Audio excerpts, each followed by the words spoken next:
ಎಲ್ಲರಿಗೂ ನಮಸ್ಕಾರ. ಕಾಲೇಜು ಶಿಕ್ಷಣ ಇಲಾಖೆ ಸರ್ಕಾರಿ ಪ್ರಥಮ ದರ್ಜೆ ಮಹಿಳಾ ಕಾಲೇಜು ದಾವಣಗೆರೆ.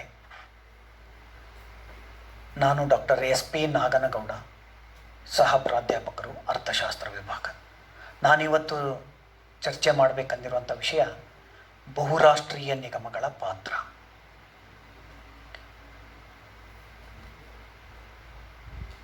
ಎರಡನೇ ಜಾಗತಿಕ ಮಹಾಯುದ್ಧದ ನಂತರ ಆರ್ಥಿಕ ಕ್ಷೇತ್ರದಲ್ಲಿ ಕಂಡುಬಂದಂಥ ಬಹುದೊಡ್ಡ ವಿದ್ಯಮಾನ ಅಂತಂದರೆ ಈ ಬಹುರಾಷ್ಟ್ರೀಯ ನಿಗಮಗಳ ಬೆಳವಣಿಗೆ. ಬಹುರಾಷ್ಟ್ರೀಯ ನಿಗಮಗಳು ಎಂದರೆ ಯಾವುದೋ ಒಂದು ದೇಶದಲ್ಲಿ ನೆಲೆಯನ್ನು ಹೊಂದಿದ್ದು, ಆದರೆ ವಿಶ್ವದ ಇತರ ದೇಶಗಳಲ್ಲಿ ಉದ್ಯಮ ಕಾರ್ಯಾಚರಣೆಯನ್ನು ನಡೆಸುತ್ತಿರುವಂಥ ಬೃಹತ್ ಗಾತ್ರದ ಉದ್ಯಮ ಸಂಸ್ಥೆಯನ್ನು ಬಹುರಾಷ್ಟ್ರೀಯ ನಿಗಮಗಳು ಅಂತ ಕರಿತೀವಿ. ಅಂದರೆ ಯಾವುದೋ ಒಂದು ದೇಶದಲ್ಲಿ ತನ್ನ ಮುಖ್ಯ ಕಚೇರಿಯನ್ನು ಹೊಂದಿರ್ತದೆ, ವಿಶ್ವದ ಇತರ ಎಲ್ಲ ರಾಷ್ಟ್ರಗಳಲ್ಲೂ ಉತ್ಪಾದನೆಗಾಗಿ, ವ್ಯವಹಾರಕ್ಕಾಗಿ, ನಿರ್ವಹಣೆಗಾಗಿ ವಿಸ್ತರಿಸಿಕೊಂಡಿರ್ತದೆ. ಅಂದರೆ ಯಾವುದೇ ಒಂದು ದೇಶಕ್ಕೆ ಸೀಮಿತವಾಗಿ ಕೆಲಸ ಮಾಡಲ್ಲ. ಅದಕ್ಕೆ ಇದನ್ನು ಬಹುರಾಷ್ಟ್ರೀಯ ನಿಗಮಗಳು ಅಂತ ಕರಿತೀವಿ.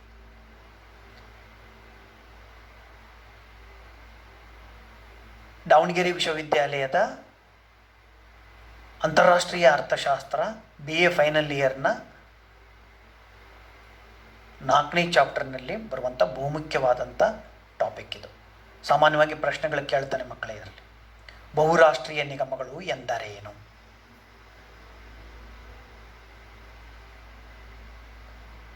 2 ಮಾರ್ಕ್ಸಿಗೆ ಸಾಮಾನ್ಯವಾಗಿ ಕೇಳ್ತಾನೆ. ಬಹುರಾಷ್ಟ್ರೀಯ ನಿಗಮಗಳು ಎನ್ನುವ ಪದವನ್ನು ಅನೇಕ ತಜ್ಞರು ವ್ಯಾಖ್ಯಾನಿಸಿದ್ದಾರೆ. ಅದರಲ್ಲಿ ಹೆಚ್ಚು ಸಮ್ಮತವಾದಂಥ, ಹೆಸರಿಸಬಹುದಾದಂಥ ವ್ಯಾಖ್ಯೆ ಅಂತಂದರೆ ಸಾಲ್ವೆಟೋರ್ ಅವರ ವ್ಯಾಖ್ಯೆ. ಪ್ರೊಫೆಸರ್ ಸಾಲ್ವೆಟೋರ್ ಪ್ರಕಾರ ವಿವಿಧ ದೇಶಗಳಲ್ಲಿ ಉತ್ಪಾದನಾ ಸೌಲಭ್ಯಗಳ ಒಡೆತನ, ಹತೋಟಿ ಮತ್ತು ನಿರ್ವಹಣೆ ಹೊಂದಿರುವ ಉದ್ಯಮವೇ ಬಹುರಾಷ್ಟ್ರೀಯ ನಿಗಮ.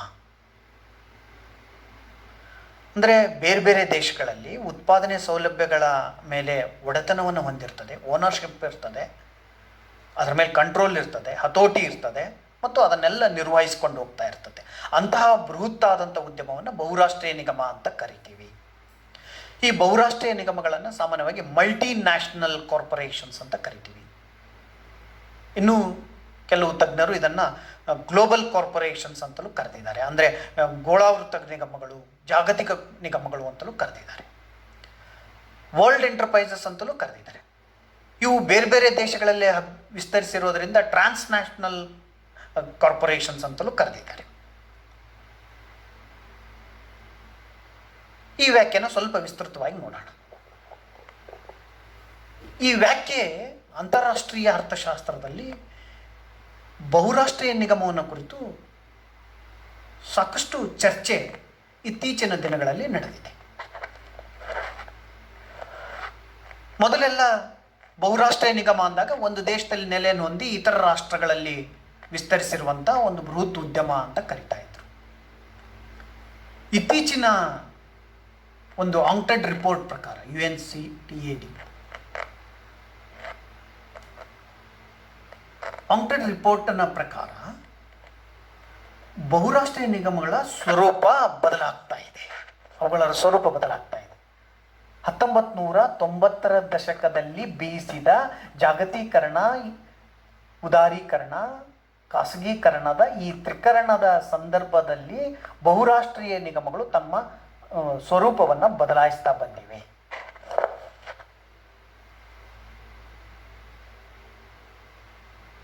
ಇವು ತೀರಾ ಹೊಸದಾದಂಥ ವಿದ್ಯಮಾನಗಳೇನಲ್ಲ. ಒಂದು ದೇಶದಲ್ಲಿ ನೆಲೆಸಿ ಮತ್ತು ಹಲವು ರಾಷ್ಟ್ರಗಳಲ್ಲಿ ವ್ಯವಹರಿಸಿರುವಂಥ ಉದಾಹರಣೆ 17ನೇ ಶತಮಾನದಲ್ಲಿ ಈಸ್ಟ್ ಇಂಡಿಯಾ ಕಂಪನಿಯೇ ಇದೆ, ಡಚ್ ಕಂಪನಿ ಇದೆ. ಆದರೆ ಇವತ್ತಿನ ಈ ಉದ್ಯಮಗಳ ಸ್ವರೂಪ ತುಂಬ ಭಿನ್ನವಾಗಿದೆ. ಈ ಬಹುರಾಷ್ಟ್ರೀಯ ನಿಗಮಗಳು ಇತ್ತೀಚೆಗೆ professor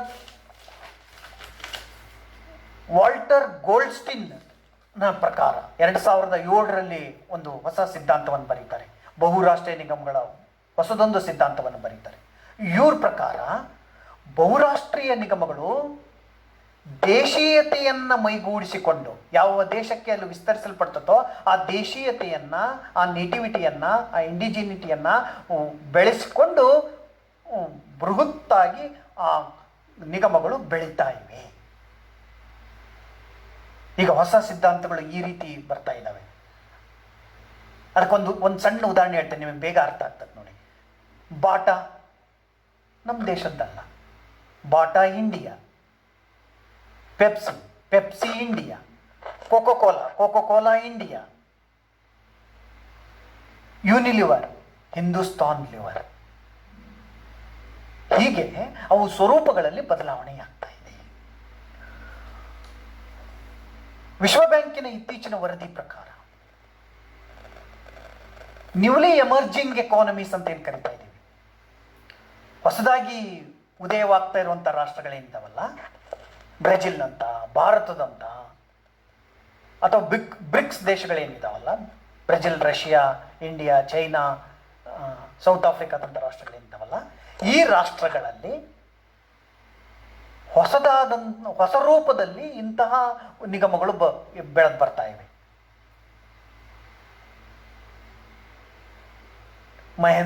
tech Mahindra, Tata consultancy services, TCS. ಅಂದರೆ ಇವುಗಳು ಬರೀ ಮುಂದುವರೆದ ರಾಷ್ಟ್ರಗಳಲ್ಲ, ಹೊಸದಾಗಿ ಉದಯವಾಗ್ತಿರುವಂಥ ನ್ಯೂಲಿ ಎಮರ್ಜಿಂಗ್ ಎಕಾನಮೀಸ್ಗಳಲ್ಲೂ ಇವು ಕಂಡು ಬರ್ತಾ ಇವೆ. ಅದಕ್ಕೆ ಇವುಗಳನ್ನು ಥರ್ಡ್ ವರ್ಲ್ಡ್ ಎಂಟರ್ಪ್ರೈಸಸ್ ಅಂತ ಕರಿತಾ ಇದ್ದೀವಿ. ಅಂತಾರಾಷ್ಟ್ರೀಯ ಅರ್ಥಶಾಸ್ತ್ರದಲ್ಲಿ ಹೊಸ ಚರ್ಚೆಯನ್ನು ಹುಟ್ಟಾಕಿದವೆ ಈ ಸಂಸ್ಥೆಗಳು. ಒಟ್ಟಾರೆ ಬಹುರಾಷ್ಟ್ರೀಯ ನಿಗಮಗಳು ಅಂದರೆ ಯಾವುದೋ ಒಂದು ದೇಶದಲ್ಲಿ ಕೇಂದ್ರ ಕಚೇರಿಯನ್ನು ಹೊಂದಿದ್ದು, ಅದು ಹೋಮ್ ಕಂಟ್ರಿ ಆಗಿದ್ದು, ವಿಶ್ವದ ಇತರ ದೇಶಗಳಲ್ಲಿ, ಅತಿಥೇಯ ದೇಶಗಳಲ್ಲಿ, ಹೋಸ್ಟ್ ಕಂಟ್ರಿಗಳಲ್ಲಿ ತಮ್ಮ ಕಾರ್ಯಾಚರಣೆಯನ್ನು ವಿಸ್ತರಿಸ್ತವೆ, ಉತ್ಪಾದನಾ ಚಟುವಟಿಕೆಗಳನ್ನು ವಿಸ್ತರಿಸ್ತವೆ, ಮಾರಾಟದ ಕಾರ್ಯಾಚರಣೆಗಳನ್ನು ವಿಸ್ತರಿಸ್ತವೆ, ನಿರ್ವಹಣಾ ಚಟುವಟಿಕೆಗಳನ್ನು ವಿಸ್ತರಿಸ್ತವೆ. ಹಾಗಾದರೆ ಪ್ರಮುಖವಾಗಿ ಹೆಸರಿಸಬಹುದಾದಂಥ ಕಂಪನಿಗಳು ಯಾವುವು ಬಹುರಾಷ್ಟ್ರೀಯ ನಿಗಮಗಳು ಅಂತ ಮತ್ತೆ ನಾನು ಅದನ್ನೇ ಹೇಳಬೇಕಾಗ್ತದೆ. ನಿಮಗೆ ಅತಿ ಬೇಗ ಅರ್ಥ ಆಗಂಥದ್ದಂದರೆ ಆ್ಯಪಲ್. ಯಾಕಂದರೆ ಐಫೋನ್ ಎಲ್ಲರಿಗೂ ಚಿರಪರಿಚಿತವಾದಂಥದ್ದು. ಈ ಐಫೋನ್ ಸೃಷ್ಟಿಸಿದ ಆ್ಯಪಲ್ ಬಹುರಾಷ್ಟ್ರೀಯ ನಿಗಮ. $1 ಟ್ರಿಲಿಯನ್ ಹೆಚ್ಚು ಮಾರ್ಕೆಟ್ ಕ್ಯಾಪಿಟಲೈಸೇಷನ್, ಬಂಡವಾಳವನ್ನು ಹೊಂದಿರುವಂಥ ಸಂಸ್ಥೆ ಅದು. ಸ್ವಲ್ಪ ಹೆಚ್ಚು ಕಡಿಮೆ ಸೌದಿ ಅರೇಬಿಯಾದ ರಾಷ್ಟ್ರದ ದೇಶೀಯ ಉತ್ಪನ್ನಕ್ಕಿಂತ ಹೆಚ್ಚಿನ ಭಾಗದ ವಹಿವಾಟನ್ನು ಹೊಂದಿರುವಂತಹದ್ದು. ಹಾಗಾದರೆ ಈಗ ಇದನ್ನು ನೋಡಿದರೆ ಅವುಗಳ ಪ್ರಾಬಲ್ಯ ಏನು ಅನ್ನೋದು ಗೊತ್ತಾಗ್ತದೆ. ಈಗ ಇತ್ತೀಚೆಗೆ ನಮ್ಮ ಸಿಟಿಗಳಲ್ಲಿ ಪರಿಚಯ ಆಗ್ತಿರುವಂಥ ಮ್ಯಾಕ್ಡೊನಾಲ್ಡ್ ಇದೆ, ಸ್ವಲ್ಪ ಹೆಚ್ಚು ಕಡಿಮೆ 30,000ಕ್ಕೂ ಹೆಚ್ಚು ರೆಸ್ಟೋರೆಂಟ್ಗಳನ್ನು ಹೊಂದಿದೆ, ಅದು ಹೋಟೆಲ್ಗಳನ್ನು ಹೊಂದಿದೆ. 119 ದೇಶಗಳಿಗೆಲ್ಲ ಹೆಚ್ಚು ರಾಷ್ಟ್ರಗಳಲ್ಲಿ ಕಾರ್ಯನಿರ್ವಹಿಸ್ತಾ ಇದೆ. ನಿಮಗೆ ಬೇಗ ಅರ್ಥ ಆಗುವಂಥ ಮತ್ತೊಂದು ಫೇಸ್ಬುಕ್ ಹೇಳ್ತೀನಿ ನೋಡಿ. ಫೇಸ್ಬುಕ್ ಬಹುರಾಷ್ಟ್ರೀಯ ನಿಗಮ. TCS, IBM, ಮೈಕ್ರೋಸಾಫ್ಟ್ ಇವೆಲ್ಲ ಬಹುರಾಷ್ಟ್ರೀಯ ನಿಗಮಗಳಿವೆ. ಆರ್ಥಿಕ ಕ್ಷೇತ್ರದಲ್ಲಿ ಹೆಸರಿಸಲೇಬೇಕಾದಂಥ ಅತ್ಯಂತ ಪ್ರಾಬಲ್ಯ ಹೊಂದಿರುವಂಥ ಬಹುರಾಷ್ಟ್ರೀಯ ನಿಗಮ ಅಂತಂದರೆ ಜನರಲ್ ಮೋಟಾರ್ಸ್. ಹೀಗೆ ಬಹುರಾಷ್ಟ್ರೀಯ ನಿಗಮಗಳು 90ರ ದಶಕದ ನಂತರ ಹೊಸ ರೂಪ, ಹೊಸ ವ್ಯಾಪ್ತಿಯನ್ನು ಹೊಂದಿಕೊಂಡು ನಮ್ಮ ಎದುರಿಗೆ ನಿಂತಾ ಇವೆ. ಅದಕ್ಕೆ ಅಂತಾರಾಷ್ಟ್ರೀಯ ಅರ್ಥಶಾಸ್ತ್ರದಲ್ಲಿ ಹೊಸ ಸಿದ್ಧಾಂತಗಳನ್ನು ಇವತ್ತು ಹೆಣಿತಾ ಇದ್ದಾರೆ. ಹಾಗಾದರೆ ಬಹುರಾಷ್ಟ್ರೀಯ ನಿಗಮಗಳ ಇಷ್ಟು ಖ್ಯಾತಿಗೆ ಕಾರಣಗಳೇನು? ಮೊದಲನೇ ಕಾರಣ ಅಂತಂದರೆ ಅಂತಾರಾಷ್ಟ್ರೀಯ ಖ್ಯಾತಿ. ಅವರಿಗೆ ಬ್ರ್ಯಾಂಡ್ ಸೈಕಾಲಜಿಯನ್ನು ಭಾಳ ಚೆನ್ನಾಗಿ ಗೊತ್ತು. ಅವರಿಗೆ ಹೇಗೆ ಒಂದು ಬ್ರ್ಯಾಂಡನ್ನು ಗ್ರಾಹಕನ ಮನಸ್ಸಿನ ಆಳಕ್ಕೆ ಒಯ್ಯಬೇಕು ಅನ್ನೋದು. ಹಾಗಾಗಿ ಅಂತಾರಾಷ್ಟ್ರೀಯ ಖ್ಯಾತಿಯನ್ನು ಅತಿ ಬೇಗ ಅವರು ಸಾಧಿಸಿಬಿಡ್ತಾರೆ. ಹಾಗಾಗಿ ಆ ಬೆಳವಣಿಗೆಯನ್ನು ಹೊಂದಲಿಕ್ಕೆ ಸಾಧ್ಯ ಆಗ್ತದೆ. ಹಾಗಾದರೆ MNCಗಳ ಅಂತಾರಾಷ್ಟ್ರೀಯ ಇವುಗಳ ದಿಢೀರ್ನ ಬೆಳವಣಿಗೆ, ಅದರಲ್ಲೂ 90ರ ದಶಕ ನಂತರ ದಿಢೀರ್ನ ಬೆಳವಣಿಗೆ ಮತ್ತೊಂದು ಕಾರಣ ಅಂತಂದರೆ ಆವಿಷ್ಕಾರ ಮತ್ತು ಅಭಿವೃದ್ಧಿ. ಹೊಸ ಹೊಸ ವಿನ್ಯಾಸದೊಂದಿಗೆ ಪದಾರ್ಥಗಳನ್ನು ಗ್ರಾಹಕರನ್ನು ಆಕರ್ಷಿಸ್ತಾರೆ. ಅದಕ್ಕೆ ಆ ವಸ್ತುಗಳು ಇವತ್ತು ನಮ್ಮೂರಿನ ಜಾತ್ರೆಗಳಲ್ಲಿ ಮಾರಲ್ಪಡ್ತಾ ಇದ್ದಾವೆ. ಇನ್ನು ಮತ್ತೊಂದು ಬಹುಮುಖ್ಯವಾದದ್ದು ಅಂತಂದರೆ ಉತ್ಪನ್ನಗಳ ಗುಣಮಟ್ಟನೂ ಹಾಗೆ ಇರುತ್ತೆ ಮತ್ತು ತಾಂತ್ರಿಕವಾಗಿ ಮುನ್ನಡೆ. ತಾಂತ್ರಿಕತೆಯಲ್ಲಿ ಏನು ಬದಲಾವಣೆ ಆಗಿದೆ ಅದನ್ನು ಬೇಗ ಗ್ರಾಹಕನಿಗೆ ಕೈಗೆ ನೀಡುವ ಶ್ರಮವನ್ನು ತಗೊಳ್ತವೆ. ಹಾಗಾಗಿ ಅವು ಅತಿ ಬೇಗ ಬೆಳವಣಿಗೆಯನ್ನು ಕಾಣ್ತಾ ಇವೆ. ಮತ್ತೊಂದು ಹೇರಳ ಸಂಪನ್ಮೂಲಗಳನ್ನು ಹೊಂದಿವೆ. ಹಾಗಾಗಿ ಬೇಗ ಬಹುರಾಷ್ಟ್ರೀಯ ನಿಗಮಗಳು ಬೇಗ ಖ್ಯಾತಿಯನ್ನು ಪಡಿತವೆ, ವಿಸ್ತರಿಸ್ಕೊಳ್ತವೆ. ಇನ್ನು ಮತ್ತೊಂದು ಪ್ರಶ್ನೆ ಏನು ಬರುತ್ತೆ ಅಂದರೆ ಬಹುರಾಷ್ಟ್ರೀಯ ನಿಗಮಗಳ ಉದ್ದೇಶಗಳೇನು? ಸಾಮಾನ್ಯವಾಗಿ ಬಹುರಾಷ್ಟ್ರೀಯ ನಿಗಮಗಳಿರುವಂಥ ಬಹುದೊಡ್ಡ ಮೊದಲನೇ ಉದ್ದೇಶ ಆ ದೇಶದ ಅಗ್ಗದ ಶ್ರಮವನ್ನು ಬಳಕೆ ಮಾಡಿಕೊಳ್ಳುವುದು. ಹೌದು, ಅಗ್ಗದ ಶ್ರಮವನ್ನು ಬಳಕೆ ಮಾಡಿಕೊಳ್ಳೋದೇ ಮೊದಲನೇ ಉದ್ದೇಶ. ಮುಂದುವರಿದ ರಾಷ್ಟ್ರಗಳಲ್ಲಿ ಬಹುತೇಕ MNCಗಳು ಮುಂದುವರಿದ ರಾಷ್ಟ್ರದಿಂದ ಉಗಮವಾಗಿರುವಂಥದ್ದು. ಈ ನಿಗಮಗಳು ತಮ್ಮ ದೇಶದಲ್ಲಿ ಶ್ರಮ ತುಂಬ ದುಬಾರಿಯಾಗಿದೆ. ನಮ್ಮಂಥ ರಾಷ್ಟ್ರಗಳಲ್ಲಿ ಶ್ರಮ ತುಂಬ ಅಗ್ಗವಾಗಿದೆ. ಅದಕ್ಕೆ ನಮ್ಮಂಥ ದೇಶದ ಶ್ರಮದಂತಹ ಸಂಪನ್ಮೂಲವನ್ನು ಅಥವಾ ಯಾವುದೇ ಅಗ್ಗವಾದಂಥ ಸಂಪನ್ಮೂಲವನ್ನು ಬಳಸಿಕೊಳ್ಳುವ ಉದ್ದೇಶವನ್ನು ಹೊಂದಿಕೊಂಡೇ ಇವು ಕಾರ್ಯಾಚರಣೆಗಳಿದ್ದಾವೆ. ಇನ್ನು ಎರಡನೇ ಬಹುದೊಡ್ಡ ಉದ್ದೇಶ ಅಂತಾರಾಷ್ಟ್ರೀಯ ಮಾರುಕಟ್ಟೆಯ ಆಕ್ರಮಣ. ಇವರ ಮಾರುಕಟ್ಟೆ ನೀತಿನೇ ಆಕ್ರಮಣಕಾರಿ ಮಾರುಕಟ್ಟೆ ನೀತಿ. ಇವರು ಅತ್ಯಂತ ಕಡಿಮೆ ಬೆಲೆಯಲ್ಲಿ ಮೊದಲು ವಸ್ತುಗಳನ್ನು ಪರಿಚಯಿಸ್ತಾರೆ. ಅದಕ್ಕೆ ನಮ್ಮಲ್ಲಿ ಎಕನಾಮಿಕ್ಸ್ನಲ್ಲಿ ಲೈಫ್ ಸೈಕಲ್ ಪ್ರೈಜಿಂಗ್ ಪಾಲಿಸಿ ಅಂತ ಕರಿತೀವಿ. ಮತ್ತು ಮುಂದೆ ಜೀವನದಲ್ಲಿ ಅದನ್ನು ಆ ಬೆಲೆಯನ್ನು ಅವ್ರಿಗೆ ತಗೊಳ್ಳೋದು ಹೆಂಗೆ ಗೊತ್ತು ಅವರಿಗೆ. ಕಾಲಾಂತರದಲ್ಲಿ ಆ ಬೆಲೆಯನ್ನು ಇವತ್ತಿನ ನಷ್ಟವನ್ನು ಸರಿದೂಗಿಸುವಂಥ ದೂರದೃಷ್ಟಿಯನ್ನು ಇಟ್ಟುಕೊಂಡು ಅವರು ಬೆಲೆಗಳನ್ನು ನಿಗದಿ ಮಾಡ್ತಾರೆ, ಮಾರುಕಟ್ಟೆಯನ್ನು ಆಕ್ರಮಿಸ್ಕೊಳ್ತಾರೆ. ಇನ್ನು ಮತ್ತೊಂದು ಬಹುದೊಡ್ಡ ಉದ್ದೇಶ ಅಂತಾರಾಷ್ಟ್ರೀಯ ಸುಂಕವನ್ನು ತಪ್ಪಿಸುವುದು. ಕೆಲವು ದೇಶಗಳೇನಿದ್ದಾವೆ, ಈ ಕೆಲವು ದೇಶಗಳು ತೆರಿಗೆಯ ಸ್ವರ್ಗಗಳಿದ್ದಾವೆ, ಟ್ಯಾಕ್ಸ್ ಹೆವನ್ಸ್. ಆ ಸುಂಕದ ವಿನಾಯಿತಿಯನ್ನು ಅನುಭವಿಸಲಿಕ್ಕೆ ಮತ್ತು ತಮ್ಮ ದೇಶದ ಸುಂಕದವನ್ನು ತಪ್ಪಿಸಿಕೊಳ್ಳಿಕ್ಕೂ ಉದ್ದೇಶ ಇಟ್ಕೊಂಡು ನಮ್ಮಂಥ ಈ ರಾಷ್ಟ್ರಗಳ ಬೇರೆ ಬೇರೆ ರಾಷ್ಟ್ರಗಳಲ್ಲಿ ವಿಸ್ತರಿಸ್ತಾ ಹೋಗ್ತವೆ. ಇನ್ನು ಸ್ವದೇಶಿ ನಿಯಂತ್ರಣವನ್ನು ತಪ್ಪಿಸಿಕೊಳ್ಳುವುದು. ಸ್ವದೇಶದಲ್ಲಿ ಅವ್ರು ಸಾಕಷ್ಟು ನಿಯಂತ್ರಣ ಇರ್ತದೆ, ಅದನ್ನು ತಪ್ಪಿಸಿಕೊಳ್ಳೋದು. ಇತರ ರಾಷ್ಟ್ರಗಳಲ್ಲಿರುವಂಥ ಉದಾರ ನೀತಿಯನ್ನು ಉಪಯೋಗಿಸ್ಕೋಬೇಕೆನ್ನುವ ಉದ್ದೇಶದಿಂದ ಕಂಡು ಬರ್ತವೆ. ಇನ್ನು ಮತ್ತೊಂದು ಉದ್ದೇಶ MNC ಉದ್ದೇಶ ಅಂದರೆ ಅತಿಥೇಯ ದೇಶದ ತೆರಿಗೆ ಇತರೆ ವಿನಾಯಿತಿಗಳನ್ನು ಬಳಸಿಕೊಳ್ಳುವಂಥದ್ದು. ಸಹಜ ಅದು. ಒಂದು ದೇಶದಲ್ಲಿ ವಿಸ್ತರಣೆ ಮಾಡಿದೆ ಅಂದರೆ ಆ ದೇಶದ ತೆರಿಗೆ ಇರಬಹುದಾದಂತಹ ಇನ್ನೂ ಅನೇಕ ವಿನಾಯಿತಿಗಳನ್ನು ಬಳಸಲಿಕ್ಕೆ ಪ್ರಯತ್ನ ಮಾಡ್ತಾರೆ. ಹಾಗಾದರೆ ಈ ಬಹುರಾಷ್ಟ್ರೀಯ ನಿಗಮಗಳ ಪ್ರಾಬಲ್ಯತೆಯನ್ನು ನೋಡೋಣ, ಹೇಗೆ ಎಷ್ಟು ಪ್ರಬಲವಾಗಿವೆ ಅಂತ. ಯಾವ್ಯಾವ ಕ್ಷೇತ್ರದಲ್ಲಿ ಕೆಲಸ ಮಾಡ್ತಾ ಇದ್ದಾವೆ ಅಲ್ಲಿಂದ ಪ್ರಾರಂಭ ಮಾಡೋಣ. ಬಹುರಾಷ್ಟ್ರೀಯ ನಿಗಮಗಳು ಬಹುತೇಕ ದೇಶಗಳಲ್ಲಿ ಖನಿಜಗಳನ್ನು ಹೊರತೆಗೆಯುವಂಥ ಕಾರ್ಯದಲ್ಲಿ ತೊಡಗಿದ್ದಾವೆ, ಮೃದು ಪಾನೀಯಗಳನ್ನು ನೀಡುವಲ್ಲಿ ನಿರತವಾಗಿದ್ದಾವೆ, ರಬ್ಬರು, ಕಾಫಿ ಇಂತಹ ವಾಣಿಜ್ಯ ವಸ್ತುಗಳ ತಯಾರಿಕೆಯಲ್ಲೂ ವಿಸ್ತರಿಸಿಕೊಂಡಿದ್ದಾವೆ. ಕಂಪ್ಯೂಟರ್ ಬಿಡಿಭಾಗಗಳು, ರಾಸಾಯನಿಕ ಪದಾರ್ಥಗಳಲ್ಲೂ ಅವು ವ್ಯವಹಾರಗಳನ್ನು ಮಾಡ್ತಾ ಇದ್ದಾವೆ.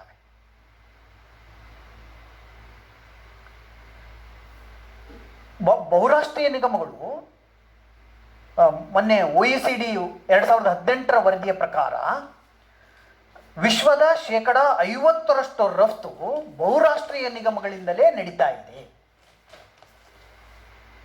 ನೋಡಿ, ಇತ್ತೀಚೆಗೆ ಬೆಳೆದಂಥ ಈ ಬಹುರಾಷ್ಟ್ರೀಯ ನಿಗಮಗಳು ವಿಶ್ವದ 50% ರಫ್ತನ್ನು ಈ ನಿಗಮಗಳ ಆಧಾರದ ಮೇಲೆ ನಡೀತಾ ಇದೆ.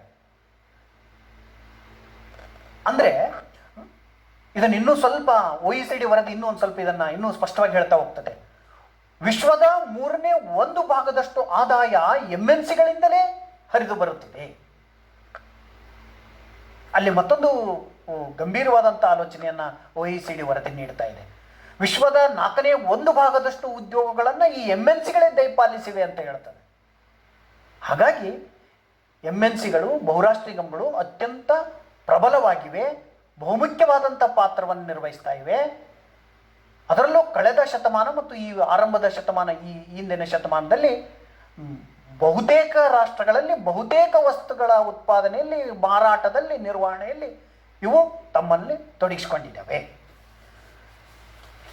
ಇನ್ನೂ ಒಂದು ಇತ್ತೀಚಿನ ಬದಲಾವಣೆ ಅಂತಂದರೆ ಮಲ್ಟಿನ್ಯಾಷನಲ್ ಬ್ಯಾಂಕಿಂಗು. ದಕ್ಷಿಣ ಆಫ್ರಿಕಾ ಮತ್ತು ನೈಜೀರಿಯಾದಂಥ ರಾಷ್ಟ್ರಗಳಿಂದಲೂ ಮಲ್ಟಿನ್ಯಾಷನಲ್ ಬ್ಯಾಂಕಿಂಗ್ಗಳು ಹೆಚ್ಚು ಕಾರ್ಯಾಚರಣೆಯನ್ನು ಮಾಡ್ತಾ ಇವೆ. ಹಾಗಾದರೆ ಈ ಬಹುರಾಷ್ಟ್ರೀಯ ನಿಗಮಗಳಿಂದ ಆಗಬಹುದಾದಂಥ ಗುಣಾವಗುಣಗಳು ಯಾವುವು? ಗುಣಗಳು, ಮೊದಲು ಗುಣಗಳನ್ನು ನೋಡೋಣ, ಆಮೇಲೆ ಅವಗುಣಗಳಿರ್ತವೆ, ಅವುಗಳನ್ನು ನೋಡ್ತಾ ಹೋಗೋಣ. ಮೊದಲು ಗುಣಗಳು ಯಾವುವು ಅಂತ ನೋಡ್ತಾ ಹೋಗೋಣ. ಸಾಮಾನ್ಯವಾಗಿ ಬಹುರಾಷ್ಟ್ರೀಯ ನಿಗಮಗಳ ಮೊದಲನೇ ಬಹುದೊಡ್ಡ ಗುಣ ಅಂತಂದರೆ ಹೂಟೆಯಲ್ಲಿ ಹೆಚ್ಚಳ. ಹೂಟೆಯಲ್ಲಿ ಬಂಡವಾಳವನ್ನು ತೊಡಗಿಸ್ತದೆ. ಅದು ಅನಭಿವೃದ್ಧಿ ಅಥವಾ ಹಿಂದುಳಿದಂಥ ರಾಷ್ಟ್ರಗಳಲ್ಲಿ ಅಥವಾ ಮುಂದುವರೆದಂಥ ರಾಷ್ಟ್ರಗಳಲ್ಲಿ ಹೂಡಿಕೆ ಬಹಳ ಪ್ರಮುಖವಾದದ್ದು. ಹಾಗಾಗಿ ಅದೊಂದು ಬಹುದೊಡ್ಡ ಗುಣ ಅದು. ಇನ್ನು ಎರಡನೇ ಗುಣ ಆದಾಯ ಮತ್ತು ಉದ್ಯೋಗಗಳ ಅವಕಾಶಗಳ ವೃದ್ಧಿ. ಅಂದರೆ ಆದಾಯವನ್ನು ವೃದ್ಧಿಸ್ತದೆ. ಯಾವಾಗ ಹೂಡಿಕೆಯಲ್ಲಿ ತೊಡಗುತ್ತದೆ ಆದಾಯ ನಿರ್ಮಾಣ ಆಗ್ತದೆ, ಉದ್ಯೋಗ ಅವಕಾಶಗಳು ಸೃಷ್ಟಿಯಾಗ್ತವೆ. ಅದಕ್ಕೆ ಇದನ್ನು ಕೆಲವು ತಜ್ಞರು ಮೆಸೆಂಜರ್ಸ್ ಆಫ್ ಪ್ರೋಗ್ರೆಸ್ ಅಂತ ಕರೀತಾರೆ. ಈ ಬಹುರಾಷ್ಟ್ರೀಯ ನಿಗಮದ ಮತ್ತೊಂದು ಬಹುದೊಡ್ಡ ಗುಣ ಅಂತಂದರೆ ನಿರ್ವಹಣಾ ಕ್ರಾಂತಿ. ಇತ್ತೀಚಿನ ನಿರ್ವಹಣಾ ಶಾಸ್ತ್ರವೇ ತನ್ನ ಸ್ವರೂಪವನ್ನು ಬದಲಾಯಿಸಿಕೊಳ್ತಾ ಇದೆ. ಯಾಕಂದರೆ MNCಗಳ ವಹಿವಾಟಿನ ಶೈಲಿ ಏನಿದೆ ಅಲ್ಲ, ಅದು ಹೊಸ ಹೊಸ ಮ್ಯಾನೇಜ್ಮೆಂಟ್ ಪ್ರಿನ್ಸಿಪಲ್ಸ್ಗಳನ್ನು ಜಗತ್ತಿಗೆ ನೀಡುತ್ತಾ ಇದೆ. ಹಾಗಾಗಿ ಅಂತಾರಾಷ್ಟ್ರೀಯ ಅರ್ಥಶಾಸ್ತ್ರ ಅಷ್ಟೇ ಅಲ್ಲ, ನಿರ್ವಹಣಾ ಶಾಸ್ತ್ರ ಸಹ ಹೊಸ ಸಿದ್ಧಾಂತಗಳನ್ನು ಹೆಣೆಯಬೇಕಾದಂಥ ಅಗತ್ಯತೆಯಲ್ಲಿದೆ ಇವತ್ತು. ಇನ್ನು ತಂತ್ರಜ್ಞಾನದ ವರ್ಗಾವಣೆ, ಇದೇ ಬಹಳ ಪ್ರಮುಖವಾದದ್ದು. ಬಹುತೇಕ ರಾಷ್ಟ್ರಗಳು ನಿರೀಕ್ಷೆ ಮಾಡೋದೇ ಇದನ್ನು. ವರ್ಗಾವಣೆ, ತಂತ್ರಜ್ಞಾನದ ವರ್ಗಾವಣೆ ನಡಿಬೇಕು. ಅದು ಬಹುದೊಡ್ಡ ಗುಣ ಅದು. ಇನ್ನು ಉತ್ಪಾದನೆ ವೆಚ್ಚದ ಸಮಾನತೆ. ಒಂದು ಅಗ್ಗದ ಶ್ರಮ ಉತ್ಪಾದನಾಂಗಕ್ಕೆ ನೀವು ಕೈ ಹಾಕಿದಾಗ ಮತ್ತೊಂದು ಉತ್ಪಾದನಾಂಗದ ಬೇಡಿಕೆ ಮೇಲೂ ಅದು ಪರಿಣಾಮ ಬೀರ್ತದೆ. ಅವಾಗ ಸಮಾನತೆ ಸಾಧಿಸ್ಲಿಕ್ಕೆ ಸಾಧ್ಯ ಆಗ್ತದೆ. ಇದನ್ನು ಹೆಕ್ಸ್ಚರ್ ಓಯಿಲ್ ಅಂತ ಸಿದ್ಧಾಂತಗಳೇ ಅದನ್ನು ಬಹಳ ಸಾಬೀತುಪಡಿಸಿದ್ದಾವೆ. ಇದರ ಮತ್ತೊಂದು ಬಹುದೊಡ್ಡ ಗುಣ ಅಂತಂದರೆ ರಫ್ತುಗಳ ಹೆಚ್ಚಳ. ರಫ್ತುವಿನ ಹೆಚ್ಚಳ. ರಫ್ತು ಹೆಚ್ಚಾಗ್ತಾ ಹೋಗ್ತದೆ. ಯಾಕೆ ರಫ್ತು ಹೆಚ್ಚಾಗ್ತಾ ಹೋಗ್ತದೆ? ನೀವು ಬಹುರಾಷ್ಟ್ರೀಯ ನೆಲೆಯನ್ನು ಹೊಂದಿರ್ತವೆ, ವಿವಿಧ ದೇಶಗಳ ನೆಲೆಯನ್ನು ಹೊಂದಿರ್ತವೆ. ದ್ವಿಪಕ್ಷೀಯ ಒಪ್ಪಂದಗಳಿಗೆ ಪೂರಕವಾದಂಥ ವೇದಿಕೆಯನ್ನು ಒದಗಿಸ್ತವೆ. ಇನ್ನು ಮತ್ತೊಂದು ಗುಣ ಅಂತಂದರೆ ಸಂಶೋಧನೆ ಮತ್ತು ಅಭಿವೃದ್ಧಿಗೆ ಪ್ರಾಶಸ್ತ್ಯ. ಸಂಶೋಧನೆಗೆ ಇವರು ತೊಡಗ್ತಾರೆ. ಬಹುಪಾಲು ತಮ್ಮ ಹಣವನ್ನು ಸಂಶೋಧನೆ ಮೇಲೆ ಹಾಕ್ತಾರೆ. ಅಭಿವೃದ್ಧಿ, ತನ್ನ ಸಂಸ್ಥೆಯನ್ನು ಅಭಿವೃದ್ಧಿಪಡಿಸುವಲ್ಲಿ ತೊಡಗಿಸ್ತಾರೆ. ಅದು ನೇರವಾದಂಥ ಧನಾತ್ಮಕ ಪರಿಣಾಮ ಬೀರ್ತದೆ. ಹಾಗಾಗಿ ಬಹುದೊಡ್ಡ ಗುಣ ಅದು. ಇನ್ನು ಸ್ವದೇಶಿ ಉದ್ಯಮಗಳಿಗೂ ಉತ್ತೇಜನ ಸಿಗಬಹುದು. ಸ್ವದೇಶಿ ಯಾವಾಗ ತಾನು ತನ್ನ ಮೂಲ ಸೌಲಭ್ಯಗಳನ್ನು ರಚಿಸಿಕೊಂಡು ಬೆಳೀತಾ ಹೋಗ್ತದೆ, ಸ್ವದೇಶಿ ಪೂರಕವಾದಂಥ ಸ್ವದೇಶಿ ಉದ್ಯಮಗಳು ಉತ್ತೇಜನಗೊಳ್ಳುವ ಸಾಧ್ಯತೆ ಇರ್ತದೆ. ಹಾಗಾಗಿ ಇದು ಒಂದು ಸಹ ಗುಣ. ಇನ್ನು ಮತ್ತೊಂದು ಏಕಸ್ವಾಮ್ಯದ ನಿರ್ಮೂಲನೆ. ಕೆಲವು ಸಂಸ್ಥೆಗಳು ಏಕಸ್ವಾಮ್ಯತೆಯನ್ನು ಸಾಧಿಸಿಬಿಟ್ಟಂಥ ಸಂದಿಗ್ಧ ಕ್ಲಿಷ್ಟಕರ ಸಂದರ್ಭ ಇತ್ತು ಅಂದರೆ ಅಂತಹ ಸಂದರ್ಭದಲ್ಲಿ ಆ ಏಕಸ್ವಾಮ್ಯತೆಯನ್ನು ಹೊಡೆದು ಹಾಕುವ, ಅತ್ಯಂತ ಕಡಿಮೆ ಬೆಲೆಗೆ ಗ್ರಾಹಕರನ್ನು ಆಕರ್ಷಿಸುವ ಕಲೆ ಇವ್ರಿಗೆ ಚೆನ್ನಾಗಿ ಗೊತ್ತು. ಹಾಗಾಗಿ ಏಕಸ್ವಾಮ್ಯತೆ ನಿರ್ಮೂಲನೆ ಮಾಡುವಂಥ ಸಾಧ್ಯತೆ ಇರ್ತದೆ. ಇನ್ನು ಸಂಪನ್ಮೂಲಗಳ ಸದುಪಯೋಗ. ಅನಭಿವೃದ್ಧಿ ರಾಷ್ಟ್ರಗಳ ಬಹುದೊಡ್ಡ ದೋಷ ಅಂತಂದರೆ ಸಂಪನ್ಮೂಲಗಳ ಅಪೂರ್ಣ ಬಳಕೆ ಇರ್ತದೆ. ಹಾಗಾಗಿ ಆ ಸದುಪಯೋಗವನ್ನು ಮಾಡಲಿಕ್ಕೆ ಇವು ಒಳ್ಳೆಯ ವೇದಿಕೆಯನ್ನು ಕೊಡ್ತವೆ. ಇನ್ನು ಮಾರುಕಟ್ಟೆಯನ್ನು ಬೆಳೆಸುವುದರಲ್ಲಿ, ಮೂಲ ಸೌಕರ್ಯಗಳನ್ನು ನಿರ್ಮಾಣ ಮಾಡುವುದರಲ್ಲೂ ಬಹುದೊಡ್ಡ ಪಾತ್ರವನ್ನು ನಿರ್ವಹಿಸ್ತವೆ. ಹಾಗಾಗಿ ಇವೆಲ್ಲವೂ ಬಹುರಾಷ್ಟ್ರೀಯ ನಿಗಮಗಳ ಗುಣಗಳು. ಆರ್ಥಿಕ ತಜ್ಞರು ಬಹುರಾಷ್ಟ್ರೀಯ ನಿಗಮಗಳ ಅವಗುಣಗಳನ್ನು ಸಹ ಪಟ್ಟಿ ಮಾಡಿದ್ದಾರೆ. ಕೆಲವು ದೋಷಗಳಿದ್ದಾವೆ. ಅದರಲ್ಲಿ ಮೊದಲನೆಯದು, ಈ ಬಹುರಾಷ್ಟ್ರೀಯ ನಿಗಮಗಳು ಶೋಷಣೆಯ ಪ್ರತಿನಿಧಿ. ನಮ್ಮ ದೇಶದಲ್ಲಿ ಸಾಕಷ್ಟು ಗೊತ್ತಿದೆ. ನಾವು 200 ವರ್ಷಗಳ ಕಾಲ ಅನುಭವಿಸಿದಂಥ ವಿದೇಶಿ ಆಕ್ರಮಣ ಕೊನೆಗೆ ಯಾವ ಹಂತಕ್ಕೆ ಹೋಗ್ತದೆ ಅಂತ. ಮಾರುಕಟ್ಟೆಯನ್ನು ಆಕ್ರಮಿಸಿದಂತಹ ನಿಗಮಗಳು ಶೋಷಣೆಗೆ ಇಳಿಯುವುದು ಸಹಜ. ಅದು ಗ್ರಾಹಕರ ಶೋಷಣೆ ಆಗ್ತದೆ, ಅಥವಾ ಸಂಪನ್ಮೂಲಗಳ ಶೋಷಣೆ ಆಗ್ತದೆ, ಅಥವಾ ನಮ್ಮ ಸಂಸ್ಕೃತಿಯ ಮೇಲೆ ಆಗುವಂತಹ ಆಕ್ರಮಣವೂ ಆಗಿರಬಹುದು. ಸಂಸ್ಕೃತಿಯ ಮೇಲೆ ಹೇಗೆ ಆಕ್ರಮಣ ಆಗುತ್ತೆ? ಇವೆಲ್ಲ ಮೃದು ಪೇಯಗಳು ಅವೆಲ್ಲ ನಮ್ಮಲ್ಲಿ ನಾವು ಕಂಡುಕೊಂಡಂತಲ್ಲ. ಅಂಕಲ್ ಚಿಪ್ಸ್ಗಳು, ಮೃದು ಸಾಫ್ಟ್ ಡ್ರಿಂಕ್ಸ್ಗಳು ಇವು ನಮ್ಮ ಹ್ಯಾಬಿಟ್ಸ್ಗಳಲ್ಲ. ಇನ್ನು ಮತ್ತೊಂದು ಅವಗುಣ ಅಂತಂದರೆ ನಮಗೆ ಬೇಕಾಗಿರೋದು ಅಂಕಲ್ ಚಿಪ್ಸ್ ಅಲ್ಲ, ಮೈಕ್ರೋ ಚಿಪ್ಸ್ಗಳು. ತಂತ್ರಜ್ಞಾನ ಬೇಕು, ಆದರೆ ಸಂಪೂರ್ಣ ತಂತ್ರಜ್ಞಾನ ತರುತ್ತವೆ ಎನ್ನುವಂಥ ನಂಬಿಕೆ ಇಲ್ಲ. ಇನ್ನು ಮತ್ತೊಂದು ಸಾರ್ವಭೌಮತ್ವಕ್ಕೆ ಧಕ್ಕೆ. ಯಾವಾಗ ಇವು ದೇಶದ ಆರ್ಥಿಕ ಸ್ಥಿತಿಯಲ್ಲಿ ಪ್ರಾಬಲ್ಯವನ್ನು ಹೊಂದಿರ್ತವೆ ಅಂದಮೇಲೆ ಅವು ರಾಜಕೀಯ ಸಾಮಾಜಿಕ ಪರಿಣಾಮಗಳನ್ನು, ರಾಜಕೀಯ ಸಾಮಾಜಿಕ ಇತರ ಕ್ಷೇತ್ರಗಳಲ್ಲೂ ಕೈಯಾಡಿಸುವುದನ್ನು ಪ್ರಾರಂಭಿಸ್ತವೆ. ಸಾರ್ವಭೌಮತ್ವಕ್ಕೆ ಧಕ್ಕೆ ಆಗುವ ಸಾಧ್ಯತೆಯೂ ಇರ್ತದೆ. ಅದರ ಜೊತೆಗೆ ಆಂತರಿಕ ಹಸ್ತಕ್ಷೇಪ ಹೆಚ್ಚಾಗ್ತದೆ. ಕೆಲವೊಮ್ಮೆ ಬಹುರಾಷ್ಟ್ರ ಜಗತ್ತಿನಲ್ಲಿ ಸಾಕಷ್ಟು ಉದಾಹರಣೆಗಳಿದೆ. ಬಹುರಾಷ್ಟ್ರ ನಿಗಮಗಳೇ ಆ ದೇಶದ ಆರ್ಥಿಕ ನೀತಿಯನ್ನು ರೂಪಿಸುವಲ್ಲಿ ಪ್ರಭಾವ ಬೀರಿದಂಥ ಅನೇಕ ಉದಾಹರಣೆಗಳಿದ್ದಾವೆ. ಸೂಕ್ಷ್ಮವಾಗಿ ಮಾತನ್ನು ಹೇಳ್ತಾ ಇದ್ದೀನಿ ನಾನು.